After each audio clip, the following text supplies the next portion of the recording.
جس نے تکبر، دیکھیں نا، جو آدمی الجھ جائے گا نا، الجھ جائے گا، اس کو تو دلیل دی جائے گی، تو جو تکبر کرے گا، ایک آدمی کہیں الجھ گیا ہے، اس کو ضرورت ہے کہ اس کی تربیت کی جائے، اور ایک تکبر کر رہا ہے، تو متکبر کے بارے میں رب کریم نے یہ ارشاد فرمایا کہ اس کو دلیل تھوڑی دی جا رہی ہے، اس کو تو کہا جا رہا ہے فخرج منہا، تو یہاں سے بس نکل جا۔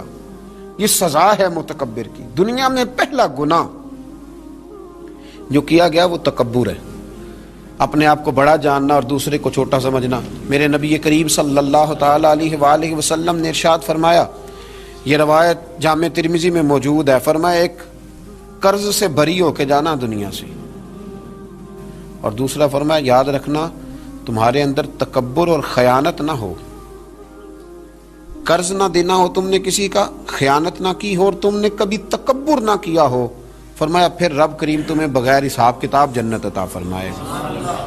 ان چیزوں سے بچنا، گویا حضور فرماتے ہیں ان سے تم بچ گئے نا تو باقی گناہوں سے خود بخود بچ جاؤ گے، باقی معاملات خود بخود سمٹ جائیں گے۔ ان سے بچ کے رہنا، محفوظ رہنا۔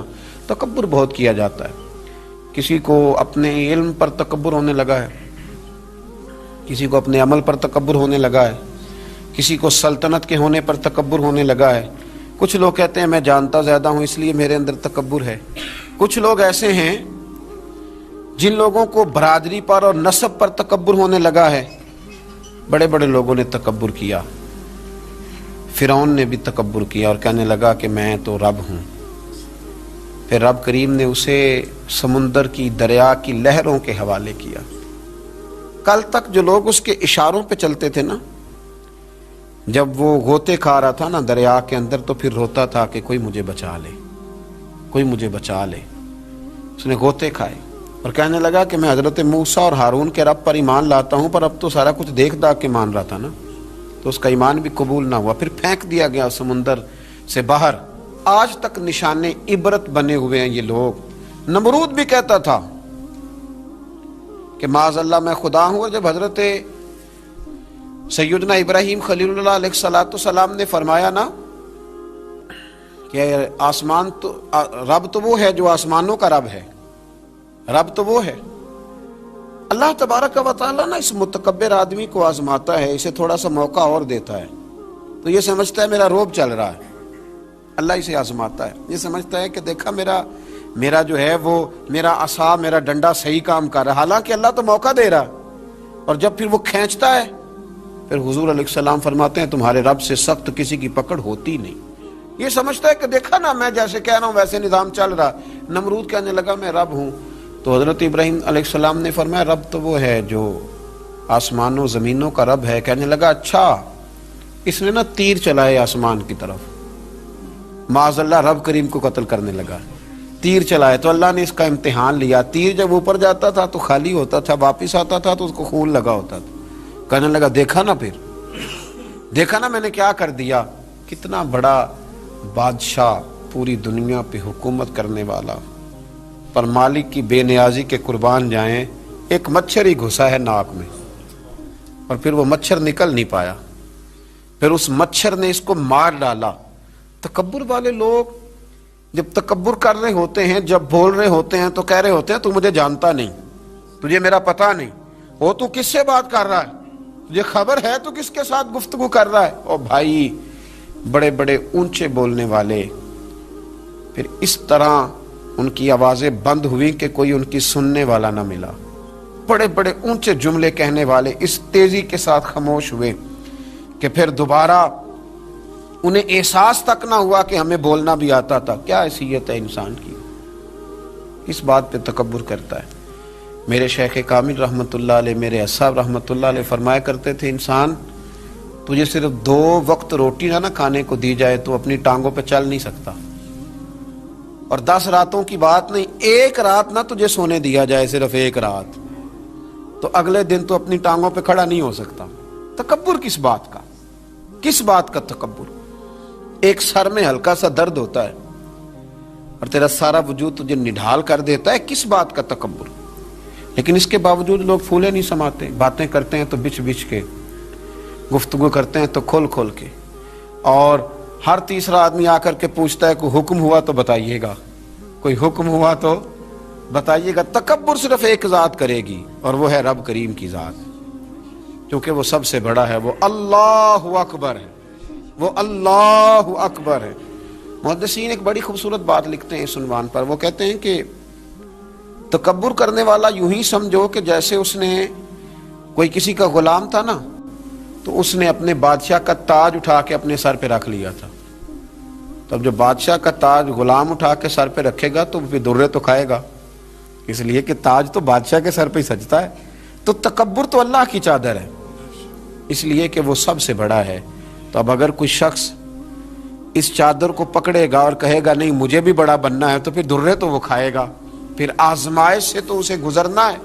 کبھی بھی اپنے آپ کو بڑا نہ جانے، اور ویسے بھی انسان باتوں سے تھوڑی بڑا ہوتا ہے، بڑا تو اپنے اخلاق سے ہوتا ہے، بڑا تو اپنے کردار سے ہوتا ہے، بڑا تو وہ اس طرح ہوتا ہے کہ اگر اس کے اندر کچھ چیزیں پائی جائیں جن سے محسوس ہو کہ یہ انسان بڑا ہے، تو وہ رویے اس کے بتاتے ہیں یہ کتنا بڑا ہے۔ میرے نبی کریم صلی اللہ تعالی علیہ وسلم نے فرمایا یہ جو تکبر کرنے والے لوگ ہیں نا، قیامت کے دن اللہ انہیں چیونٹیوں کی شکل میں مسخ کر دے گا، چیونٹیوں کی شکل میں اللہ انہیں مسخ کرے گا۔ اور فرمایا اللہ تعالیٰ کو یہ اترا کے چلنے والے تکبر کرنے والے لوگ پسند نہیں آتے، بھاتے نہیں رب کریم کو۔ یہ جو اس انداز میں چلتے ہیں یہ اللہ کو بھاتے نہیں، عاجزی انکساری۔ اور میرے نبی کریم علیہ السلام نے 2 جملوں میں بات بڑے انداز میں سمجھائی، فرمایا تو اللہ کی رضا کے لیے جھک جا، اللہ تجھے عزتیں عطا فرما دے گا۔ تو رب کریم کی رضا کے لیے جھک جا، اللہ تجھے عزتیں عطا کرے گا۔ مختلف لوگوں کو نا مختلف قسم کا بخار ہوتا ہے، کچھ لوگوں کو حسب و نسب کا بہت بخار ہوتا ہے، بہت بڑا بخار ہوتا ہے کہ میں فلاں قبیلے سے ہوں، میں فلاں قبیلے سے ہوں۔ میرے رب کریم نے وضاحت کر دی، فرمایا ان اکرمکم عند اللہ اتقاکم، اگر تو اللہ کی نظر میں عزت لینا چاہتا ہے تو پھر تجھے متقی پرہیزگار بننا پڑے گا۔ باقی تو سب حضرت آدم کی اولاد ہیں، سب حضرت آدم کی اولاد، سب۔ اعلیٰ حضرت فاضل بریلوی رحمۃ اللہ تعالیٰ علیہ تشریف فرما تھے تو حجام آیا ہوا تھا حجامت کرنے کے لیے، وہ اعلیٰ حضرت رحمۃ اللہ علیہ کا خط بنا رہا تھا، بال تراش رہا تھا، مونچھیں تراش رہا تھا، تو ایک بہت نواب بھی کبھی کبھی ملنے آیا کرتے تھے۔ تو وہ حجام صاحب ابھی بیٹھے تھے چارپائی پہ، تو وہ صاحب آ گئے جو کبھی کبھی آیا کرتے تھے، بڑے سیٹھ تھے۔ تو سرکار اعلیٰ حضرت نے فرمایا کہ میاں بیٹھ جاؤ آپ بھی۔ کہنے لگا انہی کے ساتھ بیٹھ جاؤں۔ فاضل بریلوی فرمانے لگے اگر ان کے ساتھ نہیں بیٹھ سکتے تو تشریف لے جائیے، کیونکہ میری مجلس میں جو آتے ہیں وہ سارے برابر ہی ہوتے ہیں، یہاں جتنے آتے ہیں وہ برابر ہوتے ہیں۔ اگر آپ ان کے ساتھ نہیں نہ بیٹھ سکتے صاحب تو پھر آپ گھر جائیے۔ اگر ان کے ساتھ نہیں بیٹھ سکتے، حضرت ابو ذر غفاری رضی اللہ تعالیٰ عنہ خود سنایا کرتے تھے، رویا کرتے تھے اور مزہ لیا کرتے تھے۔ فرماتے تھے ایک دن نا حضرت بلال حبشی سے بحث ہو گئی تھی، میری زبان سے نکل گیا تھا وہ حبشن کے بیٹے جناب بلال حبشی رضی اللہ تعالیٰ عنہ مسجد نبی میں پہنچے، حضور کا چہرہ انور دیکھ کے رو پڑے۔ تو کریم محبوب نے فرمایا بلال تو روتا کیوں ہے؟ عرض کی حضور لوگ مجھے حبشن کا بیٹا کہتے ہیں۔ تو یا رسول اللہ صلی اللہ تعالی علیہ وسلم یہ تو اللہ کی تقسیم ہے، اس نے کس کو کس خاندان میں پیدا کیا۔ میرے محبوب نے ممبر سجایا، صحابہ کو بلایا، فرمایا میں نے تو جاہلیت کی باتیں پیروں تلے رون دی تھی، ابھی بھی جاہلیت کی باتیں پائی جاتی ہیں، لوگوں کو کیا ہو گیا وہ بلال کو حبشن کا بیٹا کہتے ہیں۔ حضرت ابو ذر غفاری خود بتایا کرتے تھے اور مزہ لے کے بتایا کرتے تھے، فرمایا کرتے کہ میں نے جب یہ بات سنی نا تو باقی تو نہ سمجھے پر میں سمجھ گیا۔ فرماتے میں اٹھ کے حضرت بلال حبشی رضی اللہ تعالیٰ عنہ کے پاس گیا اور میں ان کے سامنے لیٹ گیا، میں نے کہا حبشن کے بیٹے اپنا پیر میرے چہرے پہ رکھ اور میں لوگوں کو بتلاؤں کہ تھا تو حبشن کا بیٹا، پر اب میرے مصطفیٰ نے بڑی شانیں عطا فرما دی، شانیں عطا کر دی۔ بندہ و صاحب و محتاج و غنی ایک ہوئے، تیری سرکار میں پہنچے تو سبھی ایک ہوئے۔ تو میرے بھائی یہ حسب و نسب کا غرور، یہ تکبر، اقبال کے سامنے آ کے کسی نے کہا کہ میرا دادا یہ تھا، میرا پردادا یہ تھا، میرا ابا یہ تھا، تو اقبال کہنے لگے تھے تو آبا تمہارے ہی مگر تم کیا ہو؟ میاں چھوڑ تو کس قبیلے کا ہے، تیرے اندر کوئی بات ہے تو بتا، تیرے اندر کوئی خوبی ہے تو اس کا ذکر کر، چھوڑ باپ دادا کی بات، تھے تو وہ آبا تمہارے ہی مگر تم کیا ہو۔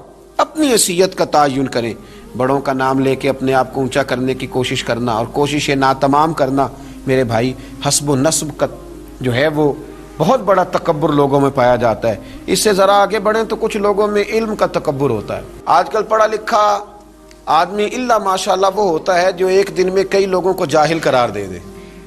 لوگ بڑے جاہل ہیں کچھ پتہ نہیں، لوگ بڑے جاہل ہیں کچھ پتہ نہیں. میرے نبی کریم علیہ الصلاۃ والسلام نے 2 جملوں میں بات اس انداز میں سمیٹی. محبوب فرمانے لگے من قال انا عالم فہو جاہل. فرمایا جس نے کہا کہ میں عالم ہوں وہی تو جاہل ہے. جس نے کہا کہ میں عالم ہوں وہی تو جاہل ہے. اس نے تو جاہلوں جیسی بات کی. اگر علم ہوتا ہے تو وہ نظر آ جاتا ہے. اگر کسی کے اندر خوشبو ہوتی ہے تو اسے بتانے کی ضرورت نہیں پڑتی کہ میرے پاس ہے.